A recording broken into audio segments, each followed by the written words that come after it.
Selamat pagi Tuhan, jiwaku bersorak, kebaikan-Mu nyata, hatiku pun tegak. Dalam lindungan-Mu, aku takkan goyah. Hari yang ceria, penuh berkat melimpah, karunia-Mu nyata. Cinta-Mu tak terhingga. Shalom, selamat pagi umat-umat Tuhan. Renungan pagi pada tanggal 26 Februari 2026 berjudul Menguji Seorang Nabi, bagian pertama. Sebelumnya mari kita berdoa. Bapa kami yang di surga, kami datang padamu pada pagi hari ini dengan hati yang rindu akan kebenaran-Mu. Bukalah pikiran dan hati kami, agar kami mampu memahami firman-Mu dengan jujur, rendah hati dan penuh iman. Tuntunlah kami oleh Roh Kudus, agar kami dapat membedakan yang benar dan yang salah. Dalam nama Yesus kami berdoa dan mengucap syukur. Amin. Yang menjadi ayat renungan terdapat dalam buku Matius 7 ayat 15 dan 16. Waspadalah terhadap nabi-nabi palsu yang datang kepadamu dengan menyamar seperti domba. Dari buahnya lah kamu akan mengenal mereka. Kemarin kita mempelajari perintah Alkitab untuk menguji mereka yang mengaku memiliki karunia bernubuat. Para penganut Advent hari Sabat mula-mula juga melakukan hal itu. Misalnya, Joseph Beach, setelah menyaksikan Ellen White dalam beberapa kali penglihatannya, ia menyatakan dirinya sebagai Thomas yang ragu. Saya tidak percaya pada penglihatannya, katanya. Tetapi jika sekiranya saya dapat percaya bahwa kesaksian yang disampaikan saudari itu malam ini benar-benar suara Tuhan kepada kita, maka saya akan menjadi orang yang paling bahagia di dunia. Ia menyatakan bahwa pekabarannya sangat menyentuh hatinya, percaya bahwa ia tulus dan masih agak bingung dengan pengalamannya.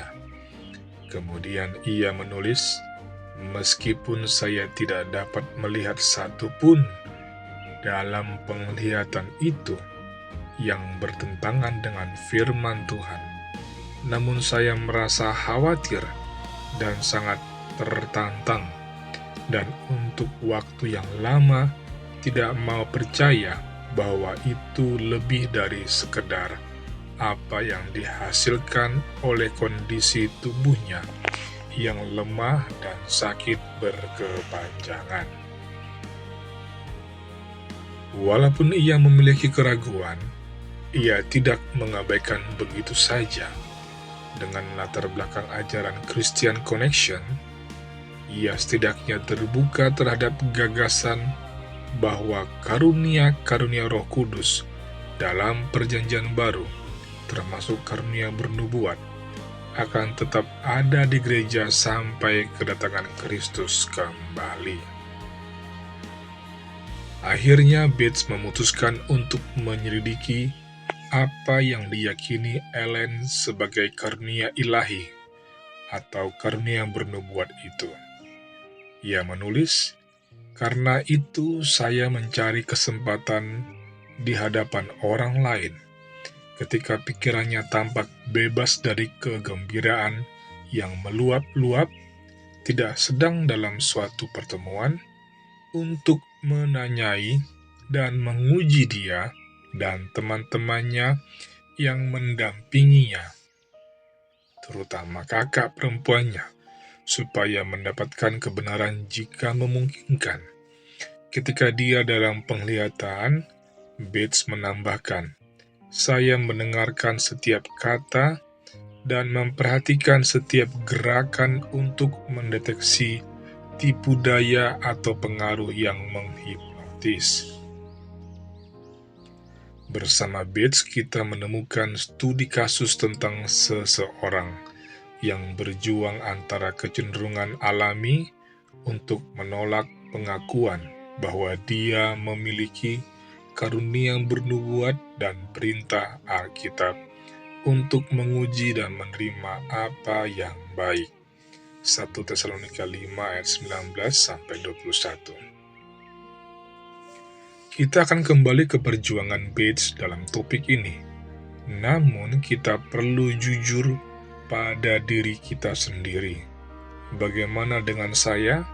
Apakah pikiran dan hati saya benar-benar terbuka?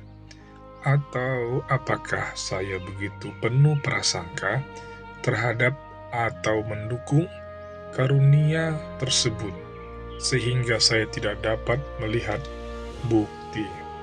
Semoga Tuhan memberi kepada masing-masing kita suatu pandangan yang jelas dan hati yang terbuka terhadap topik ini. Yang menjadi kesimpulannya, Tuhan tidak meminta kita untuk percaya secara buta maupun menolak secara keras.